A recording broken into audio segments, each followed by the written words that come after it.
ഇത് പറയാൻ പാടില്ലല്ലോ. അപ്പൊ ഇനിയിപ്പം മുംബൈയിൽ സെറ്റിൽഡ് ആവോ? വെൽ, ഞാൻ നാട്ടില്. What is he doing now? He is working in a financial security Edelweiss company. Vice President, Assistant Vice President. അതെ. അപ്പം മുംബൈ ആയിരിക്കും അടുത്ത? അല്ലല്ല, മറ്റു വല്ലപ്പോഴും കേരളത്തിൽ വന്ന് പോവായിരുന്നു, ഇനിയിപ്പം മുംബൈയിൽ തന്നെ? അല്ലല്ല, ഞാൻ ഇപ്പോഴും അങ്ങനെ തന്നെയാണ്. ഒരു മാറ്റമില്ല എൻ്റെ ജീവിതത്തിൽ, സത്യം പറയാം. എനിക്ക് ഇപ്പൊ നിങ്ങളെല്ലാവരും പറയുമ്പോഴാണ് എനിക്ക് തോന്നുന്നത്, ദൈവമേ ഒന്നുമില്ല. ഞാനിപ്പോ കല്യാണം കഴിച്ച 2ാമത്തെ ദിവസം തൊട്ടിട്ട് ഷൂട്ടിങ്ങിലാണ്. ഇതുവരെയ്ക്കും ഞാൻ എൻ്റെ ഹസ്ബൻഡിനെ കണ്ടിട്ടില്ല. നാട്ടുകാര് കേൾക്കണ്ട. പക്ഷെ അതാണ് സത്യം. കുടുംബിനിയുടെ റോൾ എങ്ങനെ ശ്വേതക്ക് ഭംഗിയായിട്ട് കൈകാര്യം ചെയ്യാൻ പറ്റുമോ? ഐ തിങ്ക് ഇപ്പൊ ഒരു ഭാര്യ മാത്രമല്ല, ഇപ്പോ എൻ്റെ ഒരു ഫാമിലി കൂടുണ്ട്, ലൈക്ക് 1 more ഫാമിലി, ശ്രീന്റെ ഫാമിലി. അതാണ് ഞാൻ പറഞ്ഞത്. എനിക്ക് തോന്നുന്നു എൻ്റെ ഹസ്ബൻഡ് ഒരുപാട് എൻ്റെ എന്താ സ്വഭാവം, എൻ്റെ പ്ലസ് ആൻഡ് മൈനസ് പോയിന്റ് നടക്കുന്ന സ്വഭാവമല്ലേ? അല്ല, അങ്ങനൊന്നുമില്ല. ഞാൻ നോർമൽ സിമ്പിൾ കുട്ടിയാണ്. കല്യാണം കഴിച്ച് ഞാൻ വീട്ടിൽ പോകണം. പെട്ടെന്ന് കെട്ടിയിടുമ്പോ അതിൻ്റെതായുള്ള പ്രതിഷേധവും. അല്ല, ആരും കെട്ടിയിടാനുള്ള ആൾക്കാരില്ലല്ലോ. അല്ല, സത്യം പറയാം, ഞാൻ എന്നെ അറിയണ ഒരാളാണ്. അപ്പൊ അത് ഞാൻ അപ്പോഴും പറയണ്ടായിരുന്നു, എന്നെ അറിയണമെങ്കിൽ എൻ്റെ അച്ഛൻ്റെ പോലെ ആളുണ്ടാവണം. അത് മാത്രമല്ല, എന്നെ അറിയണ ആൾക്കാർ മാത്രമേ എൻ്റെ കൂടെ കല്യാണം കഴിക്കാൻ പറ്റുള്ളൂ. Otherwise difficult to handle me. I think he just knows me very well. That's what. ഈ പേസിൽ എത്ര കാലം പോകാൻ പറ്റും ശ്വേതയ്ക്ക്?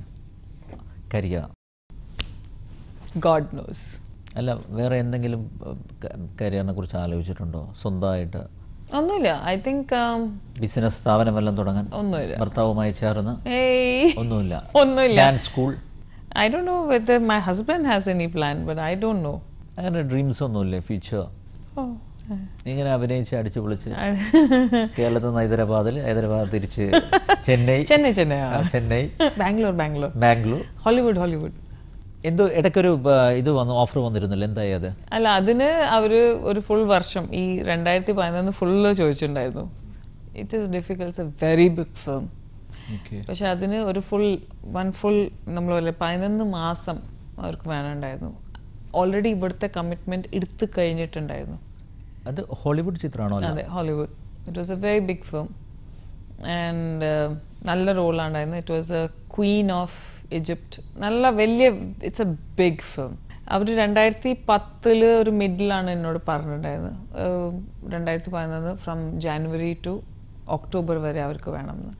അപ്പോൾ ഓൾറെഡി ഞാൻ ഈ കമ്മിറ്റ്മെന്റ് സോൾട്ട് ആൻഡ് പെപ്പർ എല്ലാം എടുത്തു കഴിഞ്ഞിട്ടുണ്ടായിരുന്നു. Rathinirvedam almost stock. അപ്പോൾ I don't want to miss it. And എന്തായാലും എൻ്റെ priority will be Malayalam films of course. ഇപ്പോൾ വേണമെങ്കിൽ 2012 വേണമെങ്കിൽ ബുക്ക് ചെയ്യാം അവർക്ക്, കുഴപ്പമൊന്നുമില്ല. അതെ. ഇനി അവാർഡ് ഏത് പടത്തിന് കിട്ടും? അയ്യോ, അതറിയില്ല, പ്രേക്ഷകർക്ക് മാത്രമേ അറിയുള്ളൂ. അല്ല, രതി ചേച്ചിയെ കുറിച്ച് വല്ല പ്രതീക്ഷകളും, അവാർഡ് പ്രതീക്ഷകളും വല്ലതും ഉണ്ടോ? ഞാൻ പ്രതീക്ഷയല്ല, അങ്ങനത്തെ ഒരു പ്രതീക്ഷയും വെക്കാറില്ല. എപ്പോഴാണ് പാർട്ടി തരുന്നത്? പാർട്ടി അങ്ങനെ പറയുന്നുണ്ട്, എല്ലാവരെയും സുഹൃത്തുക്കളെയും ഒക്കെ വിളിച്ച് പാർട്ടി തരുന്നൊക്കെ പറഞ്ഞു. പക്ഷെ എപ്പോഴത് തിരക്കിനിടയിൽ അച്ഛനൊന്ന് കുറച്ച് ശരിയാവട്ടെ. ഇല്ല, അച്ഛൻ കുറച്ച് ശരിയാവട്ടെ, നമുക്ക് പാർട്ടി ചെയ്യാം. റിസപ്ഷൻ ചെയ്യില്ല ഞാൻ. ഇല്ല, വീൽ പാർട്ടി.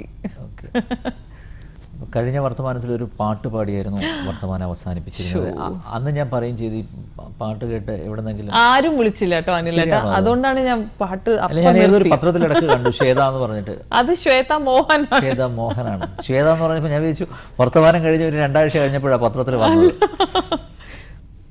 ഒരു പാട്ടിലങ്ങ് അവസാനിപ്പിച്ചുകൂടെ? കാരണം ഇപ്പൊ വിവാഹമൊക്കെ കഴിഞ്ഞ് നല്ല സന്തോഷത്തിന്റെ മൂഡിലാണ്. തുംസേ മിൽകേ ऐसा लगा तुमसे मिलके, अरमां हुए पूरे दिल के, ऐ मेरी जानी वफा, एक जान है ना ना ना ना ना ना ना ना, तुमसे मिलके ला ला ला. എന്തായാലും wish you both a happy married life. വർത്തമാനത്തിൽ പങ്കെടുത്തതിന് വളരെയധികം നന്ദി. Thank you.